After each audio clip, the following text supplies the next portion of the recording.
বাংলাদেশের রাজনীতিতে বাড়ছে নির্বাচনী উত্তাপ। এবার নিরাপত্তা জোরদারে বড় পদক্ষেপ নিল বিএনপি।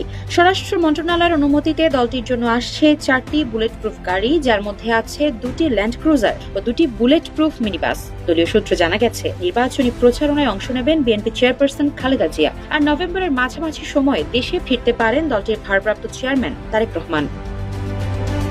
মন্ত্রণালয় সূত্রে জানা গেছে, চলতি বছরের জুন মাসে প্রথম একটি বুলেট প্রুফ গাড়ি কেনার অনুমতি দেওয়া হয়। এরপর অক্টোবরের প্রথম দিকে অনুমোদন দেওয়া হয় আরও একটি বুলেট প্রুফ বাস কেনার। বিএনপি সূত্রে জানা যায়, গাড়িগুলো জাপান থেকে কেনার বিষয়ে আলোচনা চলছে। বিএনপির নিরাপত্তা উপদেষ্টা মেজর জেনারেল অবসরপ্রাপ্ত ফজলে এলাহি আকবর বলেন, নির্বাচনের সময় খালেদা জিয়া ও তারেক রহমান সারা দেশে প্রচারে যাবেন, মানুষের সঙ্গে সরাসরি যোগাযোগ করবেন।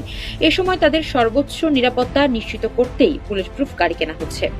Bangladesh recondition vehicles reporters and dealers অ্যাসোসিয়েশনের সূত্রে জানা গেছে, জাপান, কানাডা ও জার্মানি সাধারণত বুলেট প্রুফ গাড়ি তৈরি করে। একটি গাড়ির দাম প্রায় $2 লাখ আর 800% শুল্ক দিয়ে আনলে মোট খরচ দাঁড়ায় প্রায় 22 কোটি টাকা। বিএনপি স্বরাষ্ট্র মন্ত্রণালয়ে আগ্নেয়াস্ত্রের লাইসেন্সেরও আবেদন করেছে। দলটি একটি শটগান ও 2টি পিস্তলের লাইসেন্সের অনুমতি চেয়েছে, যা এখনও বিবেচনাধীন।